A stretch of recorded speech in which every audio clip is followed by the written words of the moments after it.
नमस्कार, पूनम की आवाज चैनल में आपका स्वागत है। हमारी आज की कहानी है अब बुढ़ापा लाचार नहीं। हेलो माँ, कैसी है आप? सुनील ने फोन पर पूछा। तो कमला जी, जो बहुत समय से अपने बेटे की आवाज तक सुनने को तरस गई थी, मारे खुशी के कपकपाती आवाज में बोली, मैं ठीक हूँ बेटा, बहुत समय बाद फोन किया। आज माँ की याद कैसे आ गई? तभी सुनील ने कहा, वो माँ, बात ऐसी है कि काम की व्यस्तता के कारण मैं तो आपसे मिलने नहीं आ सकता, और पिताजी के जाने के बाद आप भी तो बहुत अकेली हो गई होंगी। इसलिए आपकी बहू और मैं चाहते थे कि अब आप हमारे साथ ही रहें। अपने बेटे के मुंह से अपने लिए चिंता भरे शब्द सुनकर बरसों से अपने बेटे से दूर रह रही कमला जी की आंखें भर आई। वर्षों बाद आज उन्हें ऐसा महसूस हुआ कि जैसे उनका अपना भी कोई इस दुनिया में रहता है। बेटे के मोह में बंधी कमला जी ने तुरंत खुशी खुशी हाँ कर दी। फिर सुनील ने कहा, माँ, मैं 1 सप्ताह बाद का टिकट करा देता हूँ, आप आ जाइएगा। अच्छा माँ, एक काम कीजिएगा, आप किसी अच्छे से प्रॉपर्टी डीलर से बात करके अपने गांव वाले मकान और अचार की फैक्ट्री को बेच दीजिए और उन पैसों को मेरे अकाउंट में ट्रांसफर करवा दीजिए। इससे पहले कि कमला जी कोई कारण पूछती, उनके बेटे सुनील ने कहा, माँ, बात ऐसी है कि मैंने यहाँ लोन पर अपना एक फ्लैट खरीदा है और उस लोन को चुकाने के लिए मुझे पैसों की बहुत जरूरत है। इसलिए आप जल्दी से सब कुछ बेचकर मेरे अकाउंट में पैसे ट्रांसफर कर दीजिए। बेटे की बात सुनकर कमला जी बोली, बेटा, अगर तुम कहते हो तो मैं मकान बेच देती हूँ। उससे इतना पैसा तो आ जाएगा कि तुम्हारा लोन उतर जाए, लेकिन फैक्ट्री को मैं नहीं बेच सकती। अचार की फैक्ट्री से बहुत सी औरतों को रोजगार मिला हुआ है। फैक्ट्री न बेचने की बात सुनकर सुनील का मुंह बन गया, लेकिन फिर थोड़ी देर कुछ सोचकर बोला, ठीक है माँ, लेकिन जरा जल्दी कीजिएगा। ऐसा कहकर सुनील ने फोन रख दिया। आज पूरे 6 महीने के बाद कमला जी के बेटे सुनील ने उन्हें फोन किया था। काफी समय से कमला जी गुमसुम सी रहती थी, लेकिन आज जब उनके बेटे का फोन आया तो उनकी खुशी का ठिकाना न रहा। लेकिन फोन उठाते ही उनके बेटे ने जो कहा, वो सब सुनकर वो फिर से उदास हो गई। अभी तक जिस चेहरे पर अपने बेटे के फोन आने की खुशी थी, वो खुशी एकाएक कहीं गायब हो गई। सब कुछ शून्य हो गया। परंतु उनके मन को ये तसल्ली हुई कि अब उन्हें अपने बेटे, बहू और पोते के साथ रहने को मिलेगा, जिसके लिए वो बरसों से तरस रही थी। इसलिए अपने बेटे के कहने पर वे अपना खुद का मकान बेचने को राजी हो गई। देखा जाए तो कमला जी गांव के लोगों के लिए किसी प्रेरणा से कम नहीं थी। वर्षों पहले एक भयानक एक्सीडेंट में उनके पति की मृत्यु हो गई थी। उस समय कमला जी के पास कुछ जमीनें थी, जो उनके ससुर जी ने उनके नाम पर कर दी थी, जिनके सहारे उनका अच्छा गुजारा होने लगा था। परंतु अपने बेटे सुनील की उच्च शिक्षा का खर्च निकालने के लिए धीरे धीरे उन्होंने सारी जमीनें बेच दी। लेकिन फिर घर का खर्च चलाना मुश्किल हो गया और इसके लिए उन्होंने अचार बनाकर बेचना शुरू कर दिया। धीरे धीरे उनके अचार के काम का इतना विस्तार हो गया कि उन्होंने 2 कमरों की एक फैक्ट्री भी डाल दी। उनकी फैक्ट्री में गांव की बहुत सी औरतों को रोजगार मिला हुआ था। वे औरतें भी कुछ पैसे कमाकर आत्मनिर्भर बन पाई हैं। कमला जी का बेटा दिल्ली में रहता है, जो पिछले कई वर्षों से घर नहीं आया। दिल्ली में ही रहते हुए उसने एक मॉडर्न लड़की से भी शादी कर ली। उनका 7 साल का एक बेटा भी है। अंतिम बार सुनील अपनी माँ के पास उस समय आया था जब उसने नई शादी की थी। परंतु उसकी मॉडर्न पत्नी शिखा को गांव का माहौल बिल्कुल भी पसंद नहीं था। इसलिए 2 ही दिनों में वे लोग चलते बने और उसके बाद कभी गांव नहीं आए। गांव वाले अक्सर आपस में बातें किया करते कि कमला का बेटा बड़ा ही धोखेबाज है, उससे बिल्कुल भी प्यार नहीं करता। क्या भला कोई बेटा अपनी माँ से इतने वर्षों तक दूर रह सकता है? ऐसी बातें सुनकर कमला जी अक्सर परेशान होकर अपना धीरज खो देती थी और फूट फूट कर रोने लगती थी। वो नहीं चाहती थी कि उनके बेटे के बारे में कोई भी बुरा भला कहे। कोई भी व्यक्ति जब उनके बीच के बारे में पूछता तो वो हमेशा कहती कि अपने बेटे से उनकी रोज रात को बात होती है। एक दिन भी बात ना हो तो उनका बेटा परेशान हो जाता है। हालांकि यह बात किसी से भी छुपी नहीं थी कि उनका बेटा उनसे रोज फोन पर बात करना तो दूर, उनसे कभी हालचाल पूछने के लिए भी फोन नहीं करता।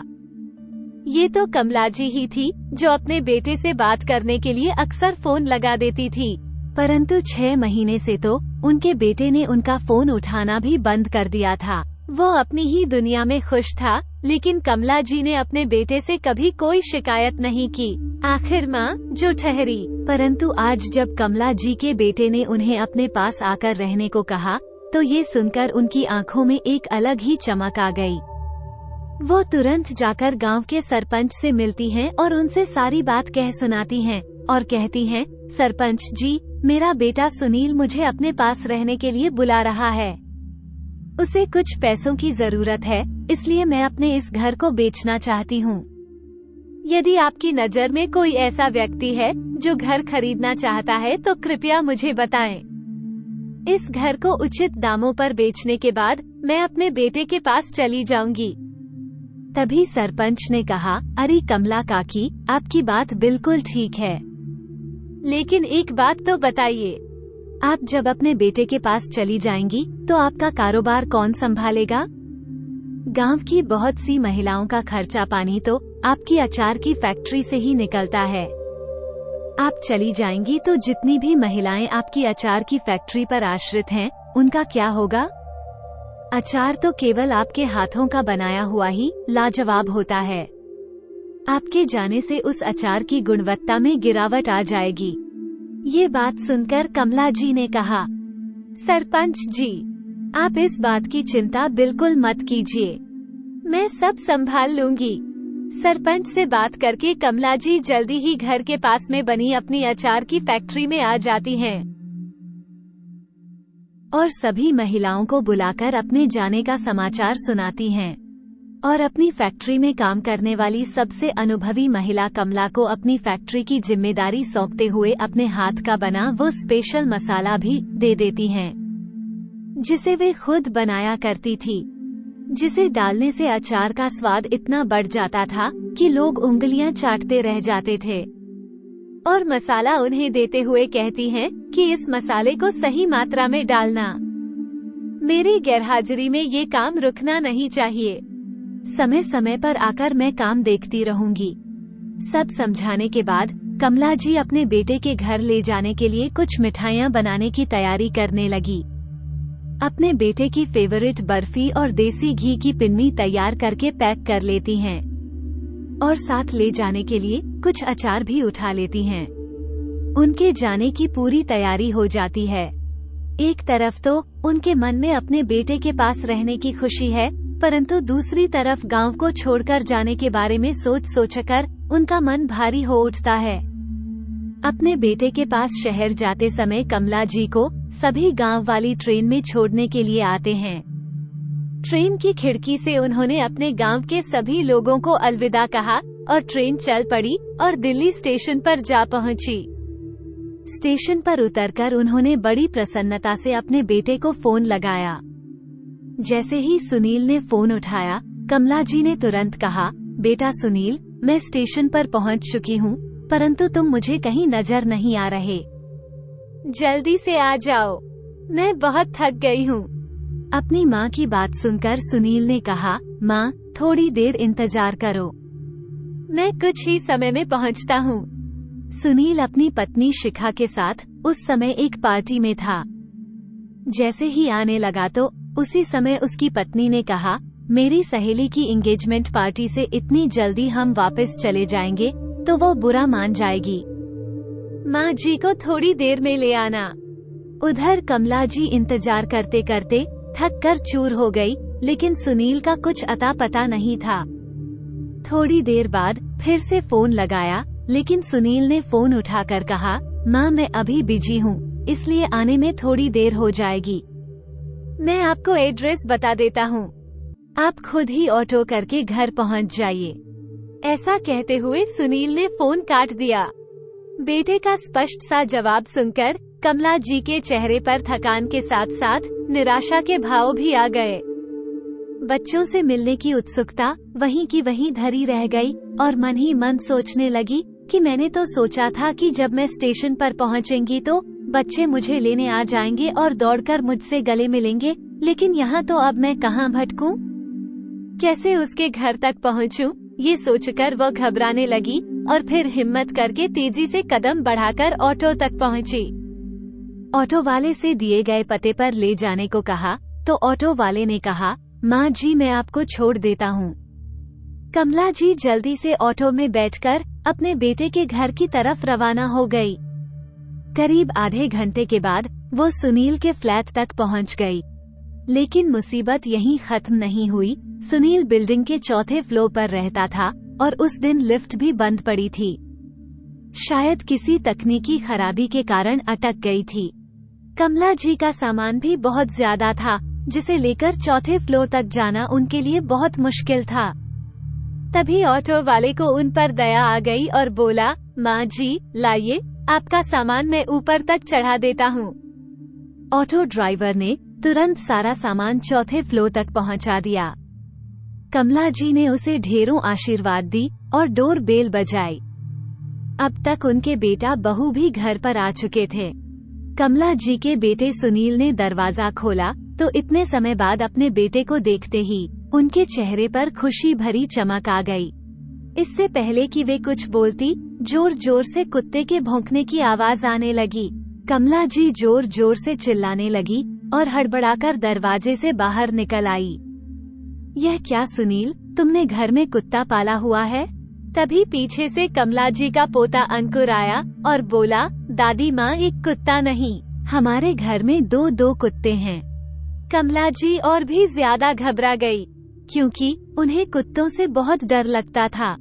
उसी समय सुनील बोला, माँ घबराओ मत, ये दोनों आपको कुछ नहीं कहेंगे। बेटा तुम्हें पता है मुझे कुत्तों से कितना डर लगता है। बहुत वर्षों पहले मुझे एक कुत्ते ने काटा था, तब मुझे बहुत से इंजेक्शन लगवाने पड़े थे। न बाबा, मैं तो यहाँ नहीं रह सकती, मैं तो आज ही अपने घर वापस चली जाऊंगी। इतनी बात सुनकर उनकी बहू कमरे से बाहर निकली और कुत्तों को रस्सी से बांधते हुए बोली, माँ जी ये कुत्ते आपको बिल्कुल नुकसान नहीं पहुँचाएंगे, आप बेझिझक अंदर आइए।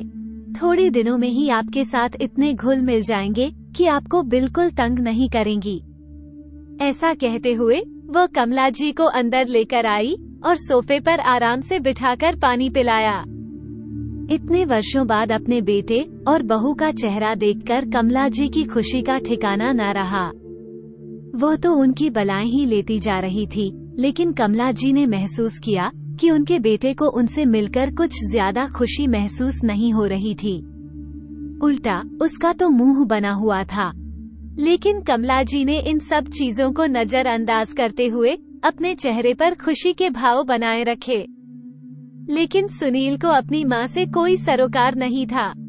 कमला जी गांव से बनाकर लाई हुई सारी चीजें अपनी बहू को देने लगी और सब कुछ देने के बाद अचार का डिब्बा निकालकर मेज पर रख दिया।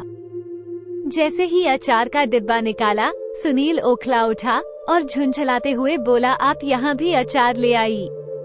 क्या आपको नहीं मालूम कि मुझे अचार की खुशबू जरा भी पसंद नहीं है? मुझे अचार की महक तक नहीं चाहिए। अपने घर में ले जाइए और जाकर इसे बाहर फेंक दीजिए। सुनील के इतना कहने पर कमला जी ने तुरंत अचार के डिब्बे को वहाँ से उठा लिया और वापस अपने बैग में रख दिया। अभी घर पहुँचे 2 घंटे भी नहीं बीते थे कि उनकी बहू शिखा उन्हें पूरा घर दिखाने लगी और सारी जगह दिखाने के बाद उन्हें रसोई घर में ले आई और बोली, माँ जी ये हमारा रसोई घर है। सारा राशन रसोई घर में नीचे की अलमारियों में रखा है और कुत्तों के खाने पीने का सामान अलग से बने स्टोर में रखा हुआ है। ऐसा कहते हुए एक एक करके बारीकी से सारे सामान के बारे में बताने लगी कि कौन सा सामान कहाँ रखा है। कमला जी यह सोचकर हैरान थी कि उनकी बहू आते ही यह सारी बातें उन्हें क्यों समझा रही है, कौन सी चीज कहाँ रखी है, ये सब बातें क्यों बता रही है, ये बात वो समझ नहीं पा रही थी। इतने में उनका पोता अंकुर बोला, दादी, क्या आपको मालूम है कि हम 1 महीने की छुट्टियों के लिए बाहर घूमने जा रहे हैं? हम वहाँ पर खूब मस्ती करेंगे। ये बात सुनकर कमला जी प्रश्नवाचक निगाहों से अपने बेटे बहू की तरफ देखने लगी। तभी उनका पोता अंकित फिर से बोला, अरे दादी, आपको नहीं पता था क्या? तभी तो पापा मम्मी ने फोन करके आपको यहीं पर बुला लिया है ताकि हमारे जाने के बाद कुत्तों का ध्यान रखा जा सके और घर की देखभाल की जा सके। ये बात सुनकर कमला जी के पैरों तले जमीन ही खिसक गई थी। उनके आश्चर्य का ठिकाना न रहा, क्योंकि अब तक तो वो यही सोच रही थी कि उनके बेटे बहू को उनकी बहुत चिंता है, जिस कारण उन लोगों ने उन्हें यहाँ बुलाया है। वो कुत्तों से बहुत दूर रहती थी और अब तो उन्हें उनकी देखभाल करनी पड़ेगी। ये बात सोचकर कमला जी ने कहा, बेटा, तुम तो जानते हो कि मुझे कुत्तों से कितना डर लगता है, फिर भी तुम मुझे यहाँ अकेला इन कुत्तों के साथ छोड़कर जा रहे हो। मुझसे नहीं हो पाएगा ये सब काम। तभी सुनील ने अपनी माँ को समझाते हुए कहा, ये आप कैसी बातें कर रहे हैं? ये कुत्ते बस 2-4 दिन ही आपको परेशान करेंगे, उसके बाद तो इन दोनों से आपकी दोस्ती हो जाएगी। ऐसा कहते हुए सुनील अपने कमरे में चला गया। उधर बेचारी कमला जी ने तो ये सोचा था कि वो अपने बेटे बहू के साथ हंसी खुशी रहेंगी, लेकिन यहाँ तो बेटे बहू ने उन्हें अपने घर की नौकरानी बनाकर रख दिया। तभी उनकी बहू शिखा बोली, मां जी, आप यहाँ अकेली नहीं रहेंगी। काम वाली बाई तो रोज आती है, वो आपकी हर काम में मदद कर देगी। खैर, जब रात बीती और सुबह हो गई तो बेटा बहू अपने बेटे को साथ लेकर छुट्टियां मनाने के लिए सामान पैक करके निकल पड़े।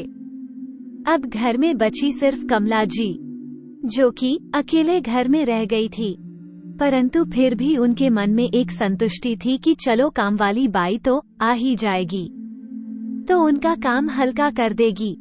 अभी सोच ही रही थी कि अचानक फोन की बेल बजी। उनकी बहू शिखा ने फोन पर कहा, मां जी, कामवाली बाई कुछ दिनों के लिए नहीं आ पाएगी। अभी अभी उसका फोन आया था, उसका पति अचानक बीमार हो गया है और अस्पताल में भर्ती है। घर का सारा काम आप ही देख लेना। इतना कहकर उसने फोन रख दिया। इतने बड़े घर में कमला जी दोनों कुत्तों के साथ अकेली रह गई। वे कुत्तों से बहुत डरती थी, परंतु फिर भी उन्हें खाना खिलाने की कोशिश करने लगी। लेकिन दोनों कुत्ते अनजाना चेहरा देखकर बेकाबू होते जा रहे थे और जोर जोर से भौंक रहे थे। वे दोनों कमला जी को तंग कर रहे थे। पूरे घर में उधम मचाकर रखा हुआ था। जिस प्रकार से उनकी बहू ने उन्हें खाना देने को कहा था, वे उसी तरह से उन्हें खाना खिलाने लगी। फिर धीरे धीरे दोनों कुत्तों से उनकी दोस्ती होने लगी और कुछ ही दिनों में वे दोनों उनकी सारी बात मानने लगे और उनके साथ घुल मिल गए। शाम के समय कमला जी थोड़ी देर के लिए कुत्तों को टहलाने के लिए बाहर ले जाती थी। धीरे धीरे सोसाइटी के बहुत से लोगों के साथ उनकी जान पहचान हो गई। वे कभी कभी उन लोगों को अपने हाथ का बना हुआ अचार भी छोटे छोटे डिब्बों में डालकर दे देती थी। जब सोसाइटी के लोगों ने उनके अचार का स्वाद चखा तो सब लोगों ने उनके अचार की बहुत तारीफ की। यहाँ भी उनके अचार की मांग होने लगी, परंतु कमला जी अपने बेटे के डर से अचार नहीं बना सकती थी। एक दिन जब कमला जी अपने कुत्तों को घुमाकर लिफ्ट से ऊपर की ओर आ रही थी और जैसे ही लिफ्ट का दरवाजा खोला तो उन्होंने देखा कि बाहर फर्श पर एक खूबसूरत सी पोटली पड़ी थी। उन्हें लगा कि शायद इसमें कोई कीमती चीज हो सकती है जो किसी के हाथ से गलती से गिर गई है। ऐसा सोचकर उन्होंने उस पोटली को उठाया और जब घर जाकर उसे खोलकर देखा तो उसमें सोने के जेवर थी। ये देखकर उन्हें बड़ी हैरानी हुई। फिर कुछ सोचकर उन्होंने उस पोटली को अपने पास ही रख लिया। अगले दिन सुबह उन्हें सोसाइटी में कुछ शोरगुल की आवाज आने लगी। शोर सुनकर कमला जी बाहर निकली तो उन्होंने देखा कि एक लड़की फूट फूट कर रो रही थी और उसकी माँ उसे लगातार डांट रही थी। पूछने पर पता चला कि उसकी कुछ ही दिनों में शादी है और उसने अपने सोने के गहने कहीं गुम कर दिए हैं। ये सुनकर कमला जी उस लड़की के पास गई और उससे पूछने लगी कि तुम्हारे जेवर किस चीज में रखे थे। तो उसने बताया कि वह एक पोटली में रखे थे। ये सुनकर कमला जी तुरंत अपने फ्लैट में गई और थोड़ी ही देर में वह पोटली लेकर आ गई और उसे देते हुए बोली कि बेटा, ये पोटली मुझे लिफ्ट के बाहर गिरी हुई मिली थी, तो मैंने इसे अपने पास सुरक्षित रख लिया था ताकि यह जिसकी अमानत है मैं उसके हाथों में सौंप सकूं। अब अपनी इस अमानत को संभाल कर रखना। कमला जी की इस सरलता और समझदारी पर सोसाइटी के सभी लोग उनसे बहुत प्रभावित हुए। अब तो उन्हें यहाँ भी बहुत अच्छा मान सम्मान दिया जाने लगा। लोग उन्हें काकी कहकर बुलाने लगे, जैसे कि उन्हें गांव में बुलाया जाता था। एक दिन सोसाइटी में एक मीटिंग रखी गई। अपनी बेटी और बहू की तरफ से कमला जी उस मीटिंग को अटेंड करने चली गई। मीटिंग में सभी को ये जानकारी दी गई कि उनकी सोसाइटी में खाना बनाने की प्रतियोगिता आयोजित की जा रही है और जो भी लोग इस प्रतियोगिता में हिस्सा लेना चाहते हैं वो इसमें भाग ले सकते हैं। बस फिर क्या था, समिति के बहुत से लोगों ने उस प्रतियोगिता में भाग लिया, लेकिन कमला जी सारी बातें सुनती हुई चुपचाप बैठी रही। उन्होंने किसी से कुछ नहीं कहा। तभी सोसाइटी वालों ने कहा, अरे काकी, आप तो बहुत अच्छा अचार बनाती हैं, तो क्यों ना आप भी इस प्रतियोगिता में हिस्सा लें। इस प्रतियोगिता में जीतने वाले को 2 लाख के इनाम की राशि दी जाएगी। सोसाइटी के सभी लोगों के आग्रह किए जाने पर कमला जी प्रतियोगिता में हिस्सा लेने के लिए तैयार हो गई। प्रतियोगिता की तैयारी के लिए उन्होंने अचार बनाना शुरू कर दिया। बहुत से लोगों ने प्रतियोगिता में एक से एक तरह के स्वादिष्ट व्यंजन बनाए और कमला जी ने कई प्रकार के स्वादिष्ट अचार बनाकर प्रस्तुत किए। सभी लोगों के व्यंजन बहुत स्वादिष्ट थे, लेकिन कमला जी के अचार का कोई मुकाबला नहीं कर पाया। फलस्वरूप कमला जी उस प्रतियोगिता को जीत गई। घर लौटते हुए कमला जी सोचने लगी कि आज का दिन उनके लिए कितना भाग्यशाली है। आज ही उन्होंने प्रतियोगिता में 2 लाख जीते हैं और आज ही उनके बेटा बहू छुट्टियां मनाकर घर वापस लौट रहे हैं। जैसे ही बच्चे घर आएंगे, मैं उन्हें अपनी प्रतियोगिता जीतने के बारे में खबर करूंगी और उन्हें सरप्राइज दूंगी। परंतु जिस समय कमला जी घर पहुंचकर अंदर गई, उसके तुरंत बाद सुनील अपनी पत्नी और बच्चे के साथ घर पहुंच गया। जैसे ही उन लोगों ने घर में कदम रखा तो घर की हालत देखकर दोनों बेटा बहू आग बबूला हो गए। उन्होंने देखा कि पूरा घर उथल पुथल हुआ पड़ा था। उनके दोनों कुत्तों ने उनके घर के पर्दे फाड़ दिए थे और घर में इधर उधर उछल कूद कर रहे थे। उन्होंने घर की कुछ कीमती चीजों को भी तोड़ दिया था। ये सब देखकर शिखा अपनी सासू माँ पर चिल्लाने लगी। कहने लगी, माँ जी, थोड़े दिनों के लिए भी आप घर नहीं संभाल पाई। इतनी लापरवाह कैसे हो सकती है आप? जरा देखिए तो, पूरे घर को जंगल बनाकर रख दिया है। तभी कमला जी बोली, बेटा, मैंने सोसाइटी में खाना बनाने की प्रतियोगिता में भाग लिया था, इसलिए पीछे से कुत्तों ने ये हाल कर दिया। देखो तो मैंने प्रतियोगिता में अचार बनाकर 2 लाख का इनाम जीता है। तभी सुनील बोला, आपने यहाँ भी यह तमाशा करना शुरू कर दिया। गलती हमारी ही थी जो हमने घर की जिम्मेदारी आपको सौंप दी। ऐसा बोलते हुए वे दोनों पैर पटकते हुए अपने कमरे में चले गए। बेटे बहू की बात सुनकर कमला जी हैरान रह गई। प्रतियोगिता जीतने की खुशी वहीं की वहीं धरी रह गई। बेटे बहू की तीखी बातें उनके कानों में लगातार गूंजती जा रही थी। वे रात भर सो न सकी और अगले दिन सुबह होते ही उन्होंने अपना सारा सामान पैक कर लिया और तुरंत रेलवे स्टेशन की ओर चली गई। तभी उनकी बहू ने देखा कि उनकी सासू माँ कमरे से गायब हैं। वे दोनों उन्हें खोजने लगे और सुनील ने जल्दी से अपनी माँ को फोन किया। माँ, आप सुबह सुबह कहाँ चली गई हैं? पता है हम कितने परेशान हो गए थे। बेटा, अपने घर जा रही हूँ और ट्रेन में बैठ चुकी हूँ, जहाँ मैं इज्जत और सम्मान के साथ अपनी जिंदगी जी सकूँ। मैंने तो तुम्हारे घर को अपना माना था, लेकिन तुम लोगों की नजरों में मेरी हैसियत शायद केवल एक नौकरानी की थी, जिससे तुम काम भी करवाते थे और 4 बातें भी सुनाते थे। मकान बेचकर जो पैसे मिले थे वो तो मैंने तुम्हारे नाम पर पहले ही कर दिए थे। प्रतियोगिता में जीते हुए पैसे भी मैंने अलमारी में रख दिए हैं, तुम उठा लेना। इतना कहते हुए कमला जी ने फोन काट दिया और फूट फूट कर रोने लगी। गांव का मकान तो उन्होंने पहले ही बेच दिया था, लेकिन अब वो अपनी अचार की फैक्ट्री में ही बने कमरे में रहने लगी और अपनी फैक्ट्री में व्यस्त हो गई। उन्होंने अपने अचार के काम को और आगे बढ़ाया। अचार की फैक्ट्री शुरू किए हुए आज उन्हें 30 साल हो चुके थे। कुछ दिन बीतने के बाद उनके पास एक सरकारी लेटर आया जिसमें लिखा था कि अब उन्हें सरकार की तरफ से सम्मानित किया जाएगा। ये सुनकर सभी गांव वाले बहुत खुश हुए। कुछ ही दिनों में कमला जी को उनके द्वारा की गई समाज सेवा के लिए एक बहुत बड़ा अवार्ड दिया गया और खूब सम्मानित किया गया। अगले दिन अखबार में भी यह खबर छपी और यह बात कमला जी के बेटे तक भी पहुंच गई। उनके बेटा बहू अपनी मां के पास गांव में पहुंचे। उनकी बहू शिखा ने उनके पैरों में गिरकर अपने व्यवहार के लिए माफी मांगी तो सुनील कहने लगा, मां, मैंने हमेशा आपको आगे बढ़ने से रोका, लेकिन आज मुझे एहसास हो रहा है कि मैंने आपके साथ कितना गलत किया। ऐसा कहते हुए सुनील रोते हुए कमला जी के पैरों में पड़ गया।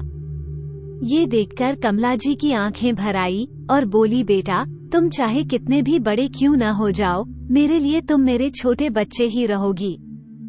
ऐसा कहते हुए कमला जी ने अपने बेटे बहू को गले से लगा लिया। आज माँ और बेटे के बीच की सारी कड़वाहट दूर हो गई थी। उनकी बातें सुनकर फैक्ट्री में उपस्थित सभी लोगों की आंखें भर आई। आज कमला जी का बेटा उन्हें वापस मिल चुका था। क्या खूब कहा गया है, माँ गम के बदले खुशियाँ ही देती है। जितना मर्जी सता लो, पर हमारी आंख से आंसू आने पर वो भी रो देती है। तो दोस्तों, आपको ये कहानी कैसी लगी? लाइक और कमेंट करके जरूर बताएं और चैनल को सब्सक्राइब करना बिल्कुल ना भूलें। मिलते हैं एक नई कहानी के साथ। बहुत बहुत धन्यवाद।